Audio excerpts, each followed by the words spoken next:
Chanterelle, est-ce une soirée de victoire pour le Parti socialiste? Oui, c'est une soirée de victoire même pour la gauche en général, puisqu'on progresse à ces élections.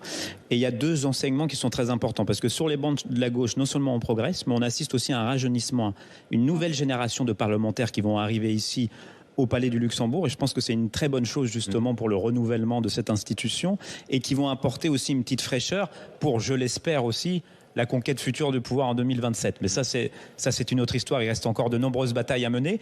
Mais il y a ça, mais il y a aussi un enseignement important aussi à noter, c'est la chute du parti du président de la République. D'ailleurs, le président de la République est en train de donner actuellement une interview qui est d'ailleurs très insultant, et ça montre le peu de cas qu'il fait du Parlement, et il a été sanctionné pour ça. Le peu de cas qu'il fait justement de tous les corps intermédiaires, des élus locaux qui ont sanctionné son parti, et le mépris qu'il manifeste vis-à-vis du Parlement, de faire une interview au moment où on a justement les résultats des élections sénatoriales pour justement passer très rapidement à autre chose, parce que c'est une claque que le président de la République vient de recevoir par la part des grands électeurs et des élus locaux partout en France. On précise tout de même que aujourd'hui, vous n'êtes quand même pas majoritaire, parce que quand on parle de victoire, voilà, et vous êtes actuellement en progression. Voilà, il y a 64 sénateurs socialistes. Peut-être l'ensemble de la gauche, vous espérez atteindre la centaine de sénateurs. Là, d'ores et déjà, nous, on sait que le groupe socialiste va avoir des sièges supplémentaires. Ça peut aller de 2 à 5.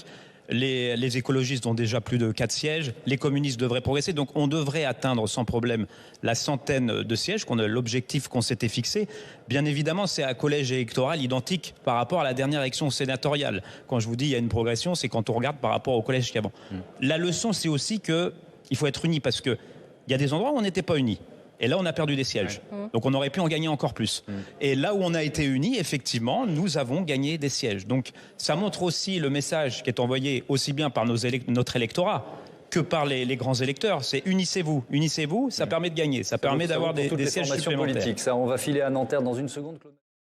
Un mot rapide, Yann Chanterelle, sur ce débat à venir. Vous craignez que finalement l'équilibre initial du texte soit abandonné? Oui, en même temps, le texte initial n'est pas très équilibré, contrairement à ce qu'on pense. Il y a une petite mesurette là qui est la régularisation pour les métiers en tension.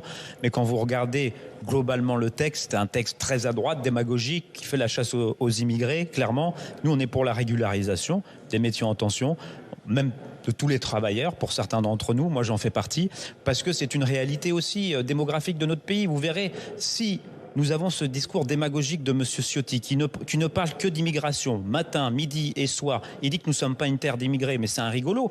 Lui-même, il vient d'où? Il est issu d'une famille d'immigrés. Il est descendant d'immigrés. Bien sûr que la France est une terre d'immigration. Et je peux vous dire, quand on va voir même nos compatriotes ou les grands électeurs, ils ne nous parlent pas du sujet de l'immigration.